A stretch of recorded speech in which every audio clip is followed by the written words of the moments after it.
I love the early mornings at work. I think I enjoy the serenity of the atmosphere. I water the potted plants by the window and crack open the slightly ajar window to let in some fresh air. Since I started working at this company, this routine hasn't changed. My name is Tom, and I'm 30 years old. I work in sales for a major general trading company. My sales performance is consistently the lowest month after month. My superiors and colleagues don't think highly of me, believing I lack motivation. In reality, I'm not interested in work or climbing the corporate ladder.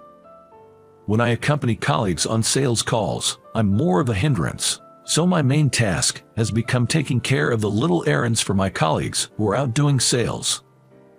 Work moderately, and live quietly without drawing attention are my mottos. However, someone came this year in the transfers who seemed determined to shake up my quiet life. "You are early again today, Tommy," with that cheerful greeting, her slender arms wrap around my neck. I felt the warmth of her body against my back.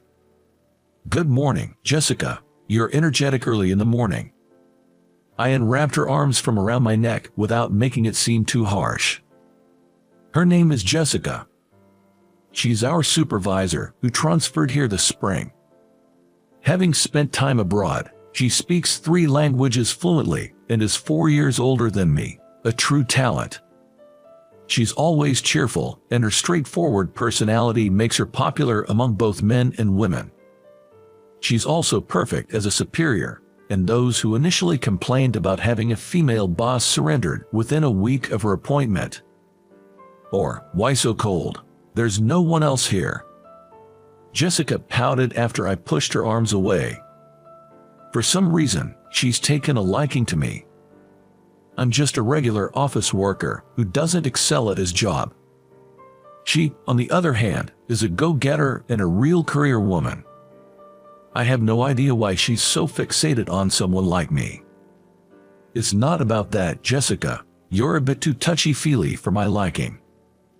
I've recently become more assertive in voicing this. In the beginning, I was just bewildered and didn't know how to react. At first, you'd blush and it was so cute, but lately, you've gotten a bit cheeky. Jessica took a seat next to my desk, leaning back in the chair to its fullest extent. I could hear the sound of her spine cracking.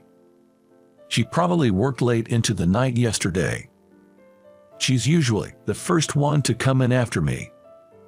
And she's probably the last one to leave in our department. "You know I have to spell things out for you, right?" I said with a sigh.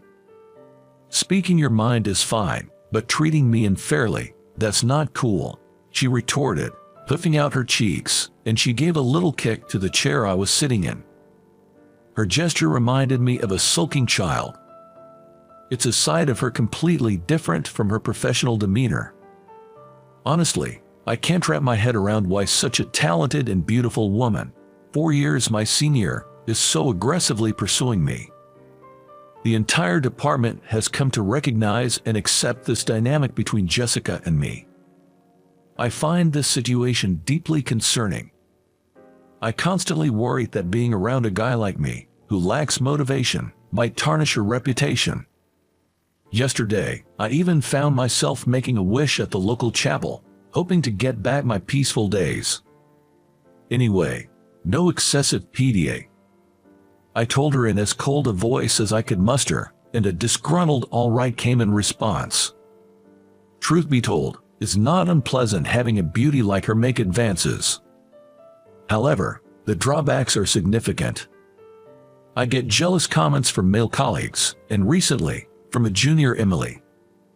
Time and time again, I stress that I just want to lead a peaceful, inconspicuous life. While sneaking a glance at the back of Jessica, who was stylishly dressed in a slim-fitting pantsuit, I sighed again. Watching her, always so cheerful after having spent time abroad as a child, reminds me of a past I'd rather forget. I think only the HR folks at work know this, but I'm actually a returnee from overseas. I spent my childhood constantly moving from one foreign country to another because of my dad's job. I didn't come back to the US until I was 15. Being right smack in the middle of my teenage years probably didn't help. Having lived in multiple countries, I was a social butterfly. I thought, I'll fit right into an American high school in no time. But reality wasn't so straightforward. I made friends quickly, and at first, I think my life in the US was smooth sailing. The one person who brought my high school life crashing down was a single girl. Hell began when I was in 11th grade, and she ended up in my class. For whatever reason, she had it out for me. Stuff like, he's flaunting that he lived abroad, or he's too cocky and flashy, or he just doesn't get it. Being the queen bee at the top of the school hierarchy, she probably thought she could get her way with everything. The moment she spoke against me, my life changed. No one would talk to me or even make eye contact. Everyone was scared stiff of her. Then, I realized, if I tried to talk to my close friends, they'd get a hard time too. From that moment, I became invisible. It lasted until graduation. I declared to my dad that I would never attend a college in the US around that time. True to my word, I left for the UK right after high school graduation. Later on, I got into University of Oxford. I only came back to the US because my mom wanted me to. My mom, who was in poor health, I think was feeling a bit vulnerable. I wasn't mature enough to refuse such a request from her. Remembering my high school days, I made a promise to myself on the day I started my job to always stay under the radar. A presence that disrupts my peaceful days. What should I do about Jessica? A thorn in my side. Then, one day, an even bigger problem stood before me. It was a scorcher of a day, and my colleagues, who had been outside on assignments, were shutting down cold water as soon as they returned to the office. I was in charge of odd jogs, so I prepared drinks for them, chilled wet towels, and did everything I could to support. I always made sure never to take center stage in my duties. Tom, a customer specifically asked for you. My junior, Emily, approached me with a puzzled look on her face. It made sense. Nobody had ever specifically asked to speak to me for a business discussion before. Emily seemed a bit worried as she whispered to me in a voice others couldn't hear, "Are you okay? I'm not sure, but I'll meet with them anyway." Trying to reassure her, I lightly pat little Emily's shoulder. Yet she seemed to remain concerned and followed behind me. It looked like she intended to join me. I felt like a failure of a senior to have my junior this worried about me. Taking a deep breath, I said, "Excuse me," before knocking. A young woman's voice from the reception room responded, "Please come in." At that moment, cold sweat ran down my back, and I felt a slight dizziness. I instinctively wanted to run away. Not understanding why, the moment I bravely opened the door, I was frozen on the spot. "How many years has it been? You didn't even attend graduation. I was worried if you were even alive." Bright red lips uttered those words. Despite her flashy makeup, it suited her queenly demeanor perfectly. Lucy, why? Lounging on the reception room's sofa was the very person who had brought about my downfall, Lucy. She was the last person I ever wanted to see. I probably looked quite shaken. From behind, Emily asked again, "Are you okay?" I responded with "I'm fine" and took a seat across from Lucy, saying, "Excuse me. When I saw you in the hallway earlier, I didn't think it was really you. I mean, who could have imagined back then that you'd be working for such a prestigious company?" Her condescending and arrogant tone unchanged from our school days. She looked at me with a mocking upward glance and smirked. She seemed like a predator that had just spotted its prey, making my heart feel like it was going to jump out of my chest. Though I felt the need to say something, my mouth was dry and no words would come out. Lucy enjoyed my distress, grinning broadly. I tried to remind myself, I'm not that high school kid anymore." "Excuse me, did my subordinate do something rude?" I hadn't even noticed when Jessica entered the room, so hearing her voice nearly made me jump out of my skin. "Who are you?" Lucy asked with a frown, glaring at the sudden appearance. It seemed like she was annoyed, thinking her fun had been interrupted. "I'm Jessica, Tom's supervisor. Tom rarely handles business meetings, so I hope he wasn't rude to you." Her face was smiling politely, but her eyes weren't. It felt like sparks were flying between Lucy and Jessica. After a tense moment, it was Lucy who broke first.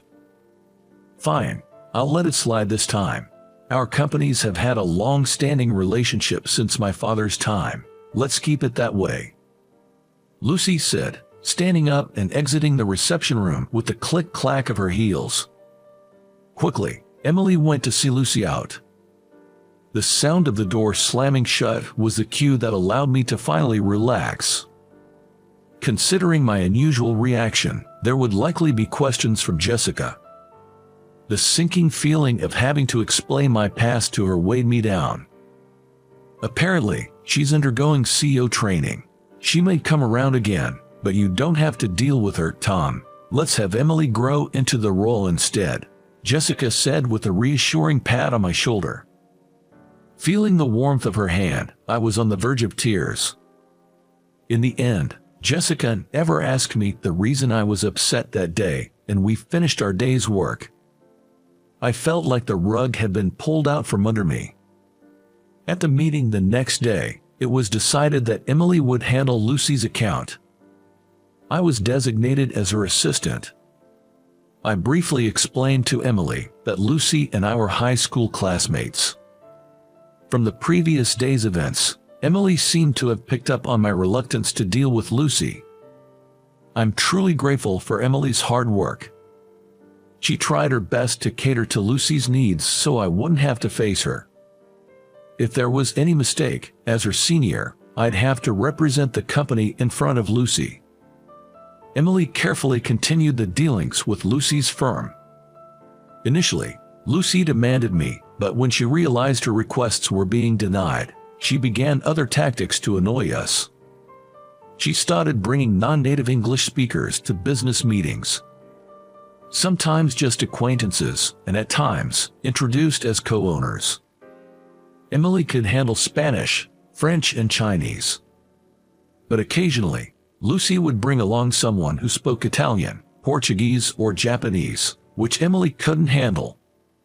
In such cases, Jessica quickly stepped in to support Emily. I felt guilty watching this, knowing I couldn't help. I felt bad burdening my junior, Emily, and worrying Jessica. I kept thinking I was a failure as a professional. One day, our always cheerful Jessica was out sick with a fever. It's rare for her to call in sick, so everyone was concerned. According to Emily, she was overworked and sleep-deprived, leading to a weakened immune system, and she caught a cold. Though it was an unfortunate situation, I hope she'd take a good rest. If Jessica isn't here to help and Lucy brings someone I can't communicate with. Emily gazed anxiously at the words Jessica absent written on the whiteboard. And her fears became a reality.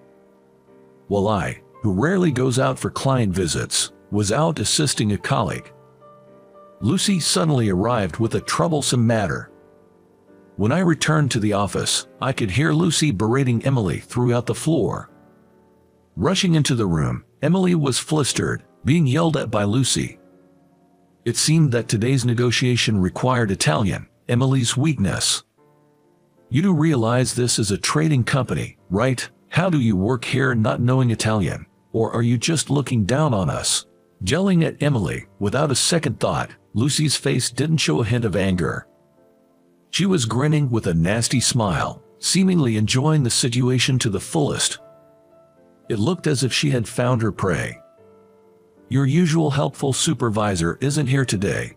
I heard she's feeling under the weather. Can't even take care of her own health. That's so third-rate."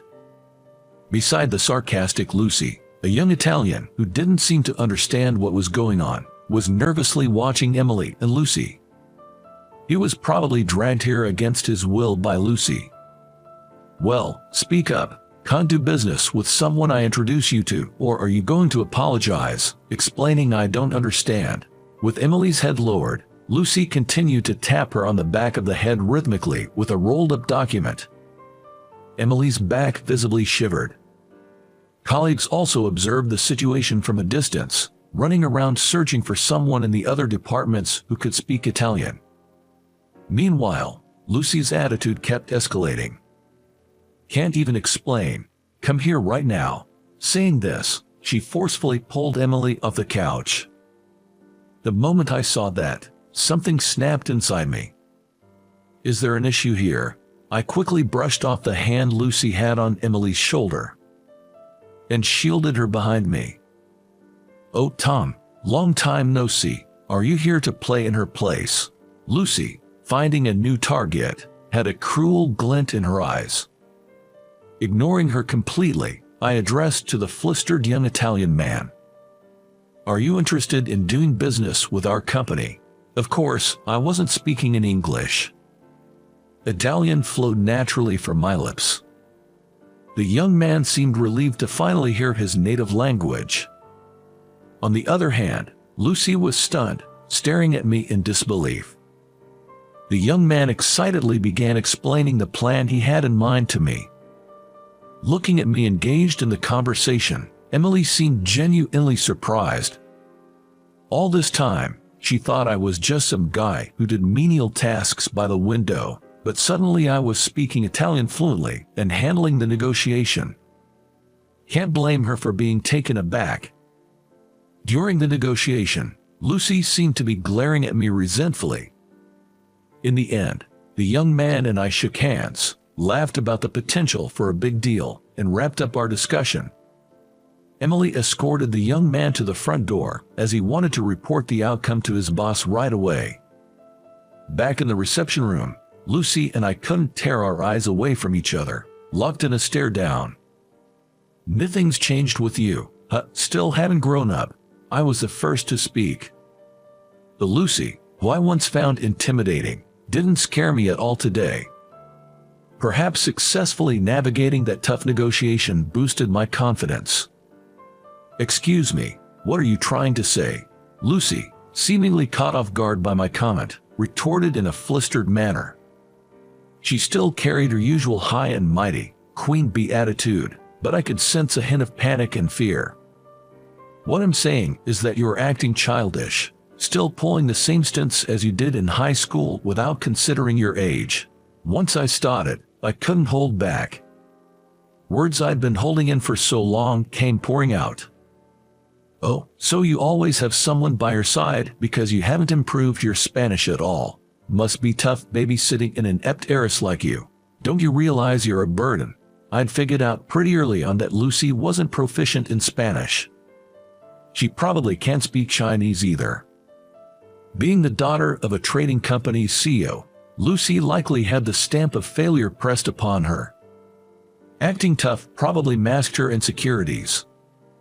I realize this now, maybe because I've grown up. What do you know? She hurled the papers she was holding at me, her voice shaking with anger. Her clenched fist trembled.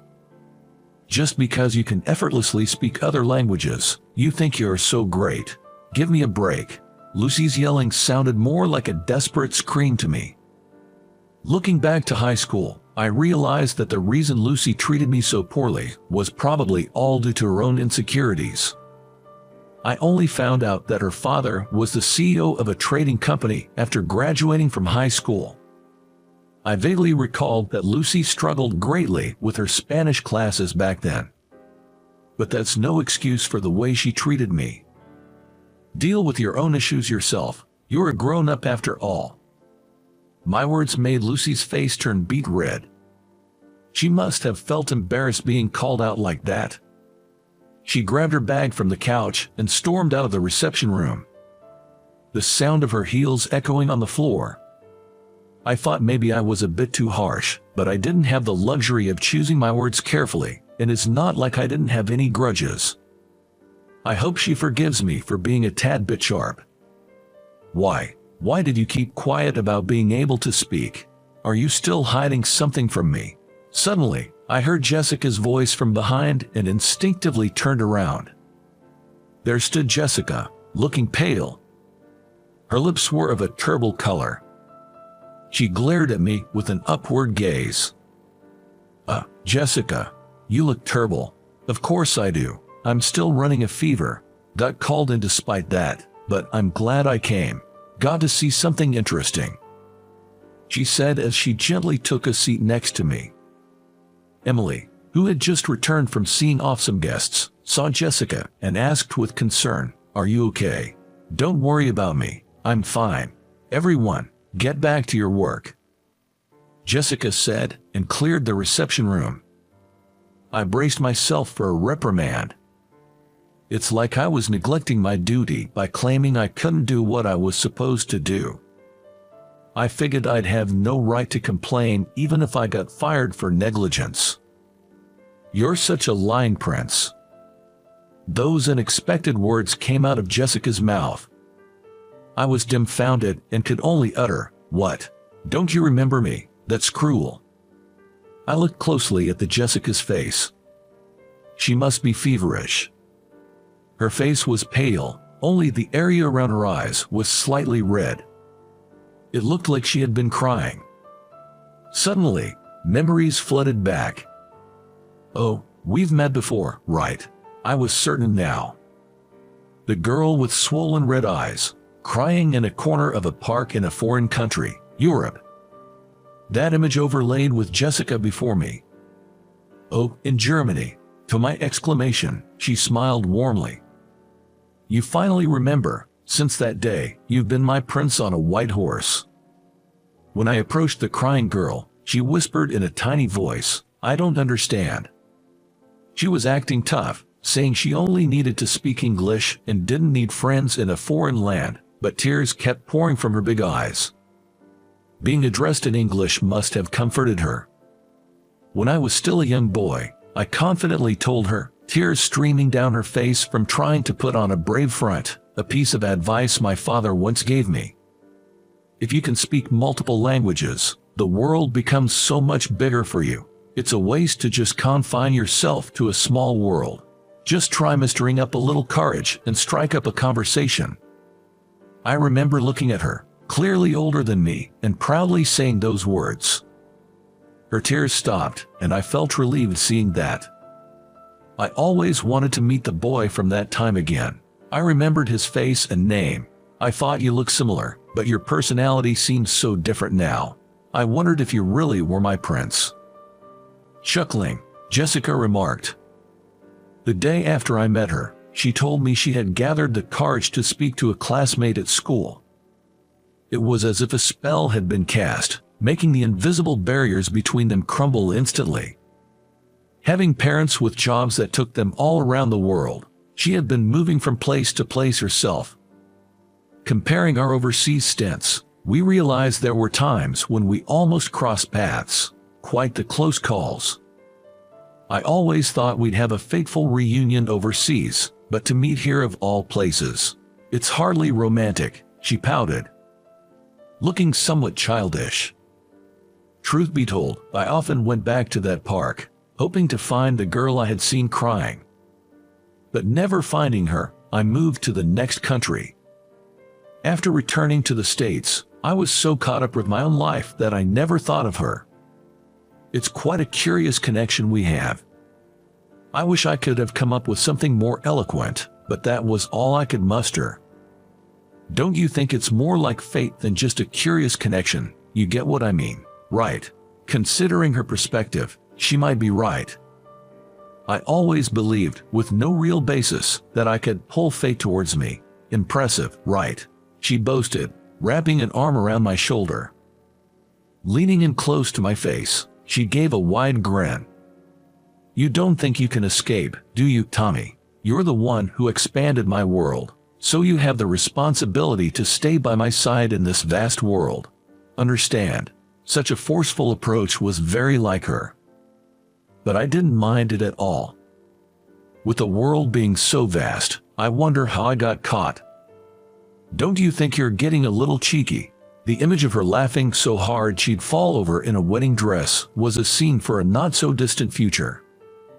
Running from her, who had strong-armed fate into granting this chance encounter, seemed impossible. I guess if this were a novel, it'd be a happy ending.